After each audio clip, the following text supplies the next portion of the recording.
भूमिका तिच्या वाट्याला येते, त्याचं ती सोनं करते असं म्हटलं जातं. सो अमृता, जारण विषयी काय सांगशील? आता आपण अनिताविषयी बोलत होतो. तिच्याविषयी मला एक गोष्ट सांगायला आवडेल सगळ्यांना. आपला कुठली कुठली भाषा होती ती? अहिराणी. सर, हमारे मराठी में एक डायलेक्ट है अहिराणी. तो वो बहुत मुश्किल है, मतलब ऐसा वो उसको कर पाना इतना आसान नहीं है. इस लड़की ने उसके सारे डायलॉग्स जब लिखे गए तो वो सारे डायलॉग्स अहिराणी में उसने ट्रांसलेट करवाए और ये पूरी फिल्म वो अहिराणी में उसने वो डायलेक्ट यूज किया है. एंड इट्स नॉट ईजी, मतलब वो ऐसे इट्स नॉट ईजी. मतलब उनका बाकी का तो क्या प्रेजेंस है आपने देख ही लिया. मतलब she is stunningly beautiful and at the same time what work, मतलब I was in awe with her craft. और मुझे ऐसे भी लगता है कि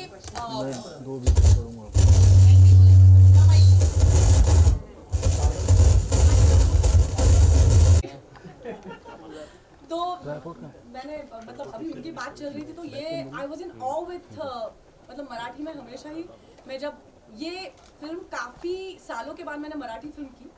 हिंदी में काम चल रहा था और सब लोग बोल रहे थे कि तू मराठीत कधी येणार आहेस. बट इट ऑलवेज वॉज कि मैं अच्छे स्क्रिप्ट के लिए आई वॉज वेटिंग. और ऋषिकेश गुप्ते, मैं उनकी फ़ैन थी कब से.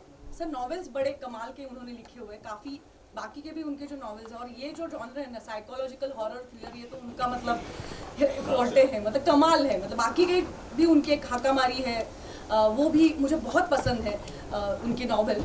तो जेव्हा त्याचं स्क्रिप्ट हे मला कळलं तेव्हा मी म्हटलं मला वाचायलाच हवं ते. And then he read it himself. He reads also very well. And जब मैंने पहली बार सुना तो मेरे तो रोंगटे खड़े हो गए, because I am my self a very scared audience, I would say. तो लेकिन मुझे लगा कि यही वो स्क्रिप्ट है शायद जो मुझे मेरा काफ़ी सालों के बाद अगर मराठी में जो करना है तो वो ये है.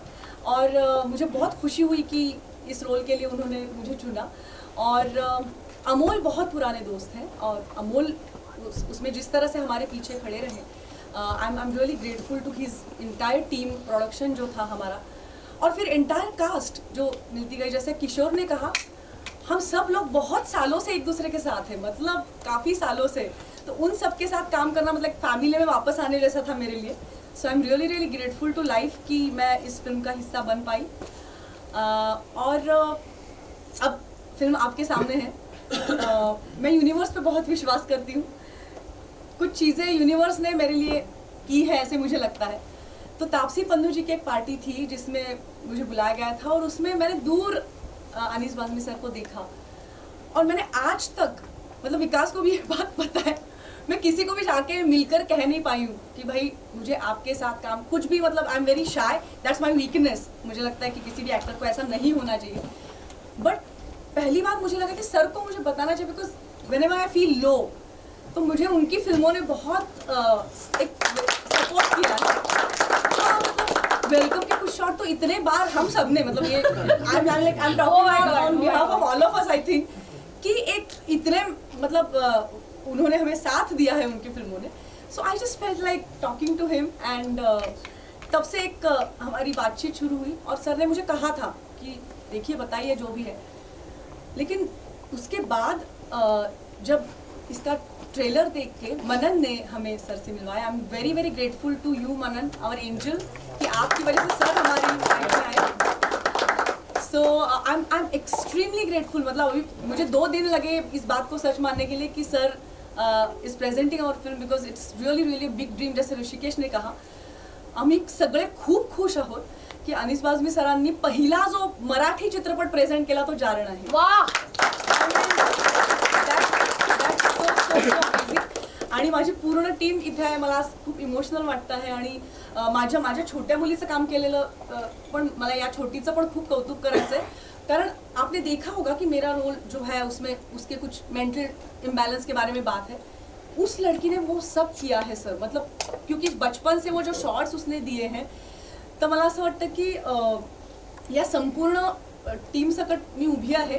आणि टेक्निकल टीमचे पण मला आभार मानायचे, सगळ्यांचेच आभार मानायचे. आणि मायबाप प्रेक्षक आणि तुम्ही सगळे मीडिया, तुम्ही ज्या पद्धतीने आमच्या बाजूनी उभे आहात, मला खूप खूप बरं वाटतंय. तुम्हा सर्वांप्रती कृतज्ञता. मीडिया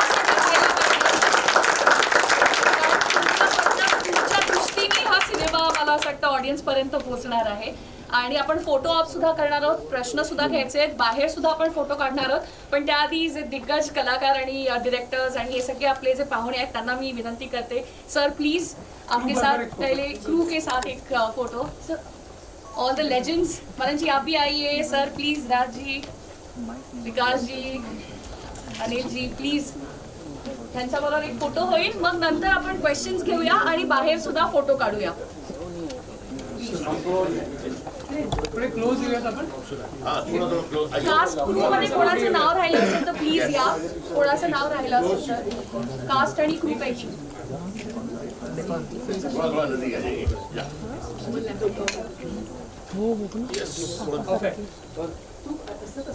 अमोल दिसत नाही पुढे येते. ओके. Just look here. आज रात्री तुम्हाला झोप नाही लागली तर त्याला प्रोडक्शन जबाबदार नसेल. सर एक लुक हियर सर.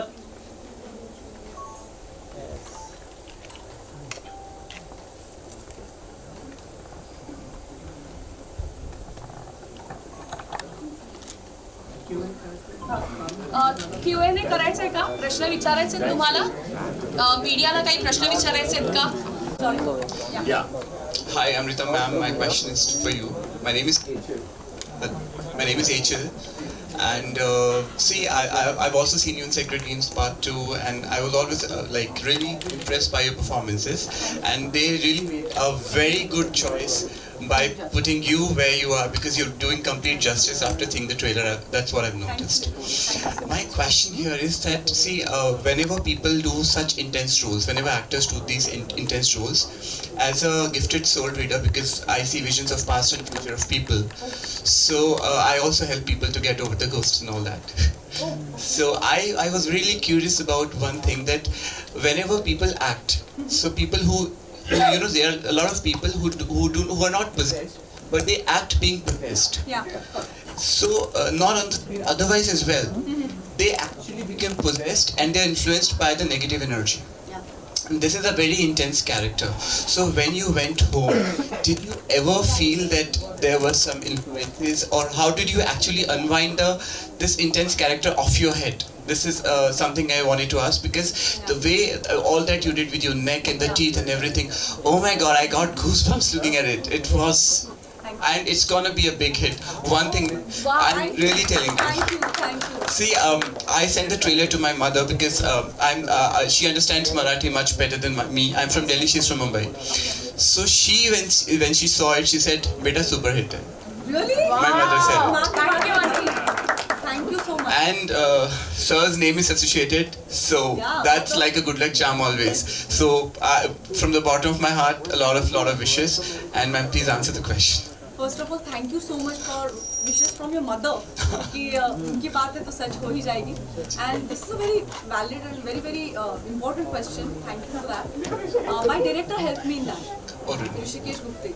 Because मेरा भी वो होता था कभी not only घर जाके सेट पे आती थी तो वैसे मैं बहुत काम लड़की हूँ और बट एकदम से मतलब ये क्या हो रहा है, थोड़ा सा चिल्लाना शुरू होता. जी, जी, जी. ऋषिकेश एक बार उन्होंने मुझे एक बात कही, एक सेंटेंस कहा जो मेरे जहन में रह गया throughout the film for this role. उन्होंने मुझे कहा, राधा, मेरे कैरेक्टर का नाम है राधा, तो ऋषिकेश सर ने मुझे कहा, अमृता राधा बनकर मत आना, राधा को साथ लेकर आना. एंड दैट, ये सेंटेंस सिंपल लगता है सर, लेकिन ये बहुत बड़ा सेंटेंस It's a है. very deep and dark sentence. Exactly. तो वो जब उन्होंने कही बात तो मैंने उसके ऊपर सोचा और मैं वो लग गई, मतलब मुझे पता चला कि what he means by that. और that was my baseline कि राधा बनना नहीं है, उसको साथ में लेकर आ जाओ, नहीं तो फिर वो ब्लेंडिंग के वजह से मुझे और बाकियों को सबको फिर इश्यूज हो सकते. तो कभी ऐसा हुआ कि आप घर में फ्रेंड्स के साथ या फैमिली के साथ बैठे and suddenly something came up and like ये क्या हो रहा है? नहीं ना, कुछ नहीं हुआ. Because see switch on switch off is an important thing for every actor, क्योंकि वो अगर होने लगा तो फिर मुश्किल ही हो जाएगी. और ये जो आपने इसका जिक्र किया, मेरे जो मैनरिज्म्स थे, so I met some psychiatrist, because मुझे ज़्यादा पता नहीं था इसके बारे में कि क्या बदलाव आता है, मतलब so they also helped me in all of it. And Rishikesh का ये जो लाइन था वो उससे मुझे help किया. Thank you so much. And Seema ma'am, you're a beautiful person. I saw you outside. You're a very warm person because I read vibes. Oh. Very warm person, ma'am. Anybody else? एक अजून एक गोष्ट फक्त सांगायची मला. Yes. त्यांनी जो प्रश्न केला मी मराठीत बोलतो म्हणजे आमच्या मराठी मित्रांनाही समजेल. अमृताजींनी रोलचा जितका अभ्यास केला ना, आम्ही पुण्यातच शूट केलं निम्मी फिल्म, पुणे में शूट की हम लोग ने. उनका घर भी है, उनका मायका पुणे का है, ससुराल भी पुणे का है. बट उन्होंने कहा कि नहीं, मुझे घर पे नहीं रहना है, मुझे एक अलूफ जगह पे अगर रख दो तो मुझे कैरेक्टर पकड़ने में आसानी होगी. तो इकलौता बंगला था जिसमें उनको हमने ठहराया था और वहाँ पे वो हर रोज़ जाती थी, उनके कैरेक्टर को पढ़ती थी और नेक्स्ट डे प्रिपेयर करके आती थी. तो इतनी इंटेंसिटी और इतना लगाव उनको वो राधा के प्रति था. So thank you Amrita. That's a lot of homework and it sounds really spooky, sir.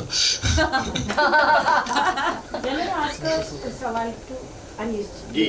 Yeah, yeah, Megha, how are you? Fine, thank you.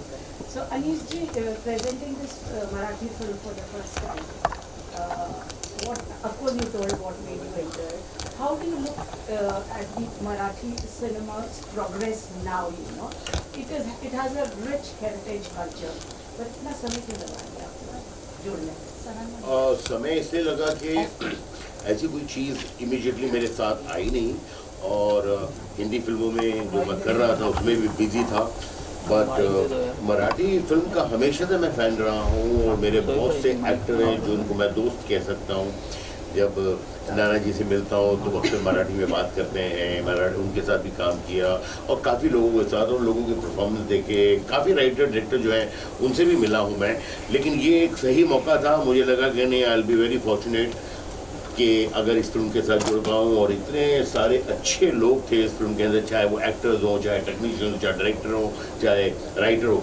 तो मुझे लगा कि this is the right film, कि ये फिल्म जो है और जितना आगे जा सके, लोग देख सके और लोगों का साथ मिल सके, तो इसलिए इस फिल्म से जुड़ा. तो नेक्स्ट हम ये मतलब सोच सकते हैं कि ये रीमेक अनीस नज़ीम जी करेंगे हिंदी में. देखिए क्या है कि it is a very good film. अगर ऐसा मौका बनता है तो मैं हिचकिचाऊंगा नहीं, इसलिए कि मुझे ऐसा लगता है कि हर वो चीज़ जो अच्छी है उसको अगर अपनाया जाए तो उसमें कोई हर्ज नहीं है, और कोई ऐसी बात नहीं है. हम लोग बीच में भी, जब मैं एज ए राइटर भी था, कई फिल्में जो है साउथ से हम लोगों ने बनाई, हमारी कई फिल्में वहाँ बनी है, बहुत हिट हुई हैं. तो मुझे लगता है कि ये एक आपस में मेलजोल ही होता है, और एक लोगों के लिए काम के प्रति जो है उनको अप्रिशिएट करना होता है, और जो चीज़ आपको अच्छी लगती है तो उससे जुड़ने में कोई, मुझे नहीं लगता है कि प्रॉब्लम. और मोस्टली आप तो हॉरर कॉमेडी से जुड़े ही रहते हैं. जी, लास्ट में जुड़ा हूँ. पहले तो मैं हॉरर कोई पिक्चर बनाया नहीं था, ये लास्ट 2 फिल्में बनाई मैंने, भूल भुलैया 2 और 3. अनिश सर, दिस इज विनय. बहुत अच्छा लगा ट्रेलर, बहुत बधाई आप सभी को, बहुत बहुत बधाई. आपसे जानना चाहूँगा कि जैसे आपकी पिछली 2 फिल्में रही है, भूल भुलैया 2, भूल भुलैया 3, हॉरर कॉमेडी है, ये भी एक हॉरर फिल्म है.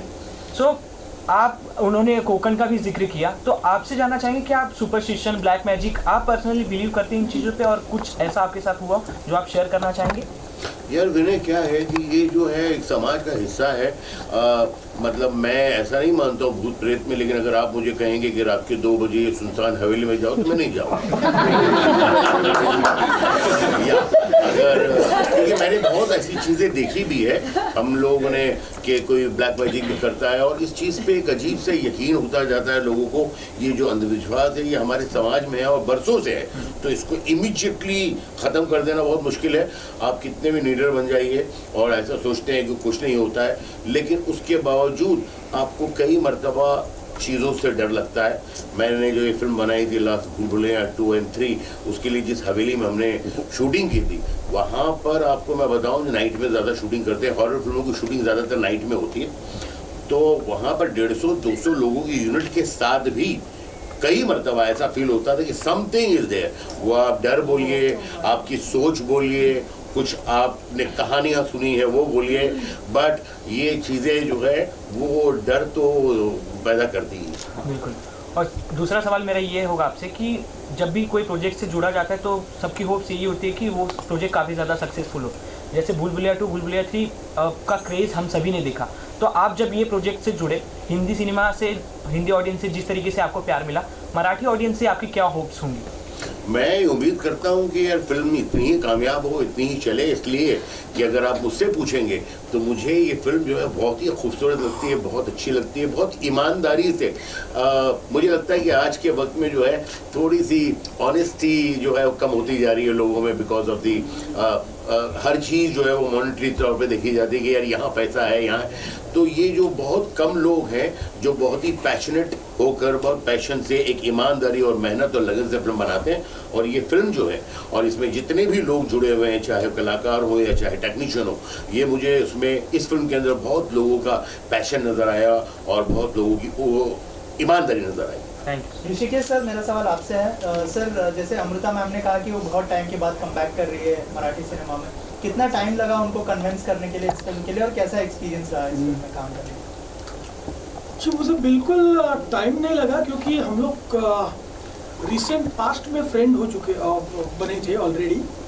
और मैंने जब उनसे कहा कि मेरे पास एक स्क्रिप्ट है, एंड एक्चुअली क्या हुआ, मैं जब वो स्क्रिप्ट लिख रहा था कुछ 5-6 साल पहले, तब मेरी और इनकी पहचान नहीं थी।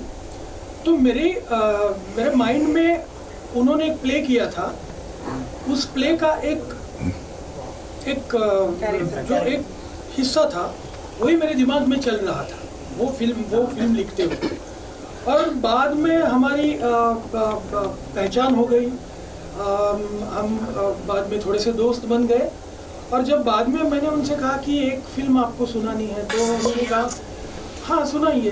तो हमने फिर उन्होंने वो कहानी सुनाई, उन्हें पसंद आई। अमृता जी बिल्कुल ऐसी पर्सन नहीं है कि वो जो मन में है ना वो उनके दिखता है, उन्हें पसंद आई और हाँ मैं बताती हूँ, ये करती हूँ, वो करती हूँ। अमृता जो है वो सामने दिखती है। Amrita is all surface. So उन्हें ऐसा जो अगर कोई दूसरी कैरेक्टर होती या आर्टिस्ट होती तो शायद मुझे उन्हें कन्विंस करना पड़ता या उन्हें कहना पड़ता कि ये रोल कितना अच्छा है क्या है। लेकिन अमृता जो उन्हें अगर पसंद नहीं आता तो वो instead of we being friends वो ना कहती, लेकिन वो जो है वो है, इसलिए उन्होंने तुरंत हाँ कर दी। ऋषिकेश जी, मेरा सवाल आपसे ही है। बहुत सारी फिल्में से हम हॉरर देखते आए हैं, चाहे हिंदी में है, मराठी में है या अलग में, बहुत ही स्ट्रॉन्ग नहीं होती, बहुत रियलिस्टिक नहीं होती है, एक तरह का हॉरर दिखाने की कोशिश करते हैं, लेकिन वो बहुत ही बचकाना होता है क्योंकि इंटरनेशनल स्टैंडर्ड के हिसाब से लोग अपनी फिल्म देखना पसंद करते हैं। तो कैसे आपने इस तरह का एक इंटरनेशनल लेवल इस तरह का हॉरर आपने प्रेजेंट किया, और ये भी ध्यान रखा कि वो बाकी जो अभी तक का जो हॉरर है उससे बेहतर हो और एक बढ़िया हो, रियलिस्टिक भी हो, क्योंकि ये बहुत कन्विंसिंग लग रहा है देखकर। कैसे आपने प्रोडक्ट किया है? आपको कन्विंसिंग लग रहा है? ये I am very thankful to you and all my team members, क्योंकि उनकी मदद के बिना ये पॉसिबल नहीं था। मैं हॉरर के बारे में एक बताना चाहता हूँ आपको। देखिए, हॉरर के बारे में हर एक की मुझे लगता है मेरी जो भावना है, ये भावना ऐसी है कि मेरा भूत प्रेत पे विश्वास है तो नहीं है, लेकिन अगर भूत प्रेत होता तो जिंदगी एकदम से अलग और एंटरटेनिंग बन जाती है, मेरा खुद का ख्याल है। और इस ख्याल से ये फिल्म बनी है। और इसमें ना जो भय है, जो फियर है, जो हॉरर है, देखिए हॉरर जो वर्ड है ना, ये हम लोग बहुत ही डाउनग्रेडेड तरीके से लेते हैं, वो ऐसा नहीं है। भय जो है एक नव रसों का एक रस है, तो उसे उस तरह से हमें लेना चाहिए। तो ये जो हॉरर वर्ड हम लोग कुछ समय के लिए बाजू में रखते हैं, तो मुझे इंटरेस्ट है भूत प्रेत दिखाने से ज़्यादा साइकोलॉजी ऑफ फियर वो दिखाने में मुझे ज़्यादा इंटरेस्ट है। मेरी किताबों में भी मैंने वही किया है और मेरी फिल्मों पे भी मैंने वही किया है। तो ये फिल्म भूत प्रेतों के बारे में नहीं है, नहीं जी, वो उनके ही बारे में है, लेकिन it is more about the psychology of fear than about the ghost. That's what I think. आप हिंदी में भी सदा का फिल्म बनाया है? अरे नहीं, अब मुझे ऐसा लगता है कि ये फिल्म, इसका कंटेंट इतना अच्छा है कि अगर ये डब भी हिंदी में हो जाए ना तो साउथ की पब्लिक को भी अच्छी लगेगी।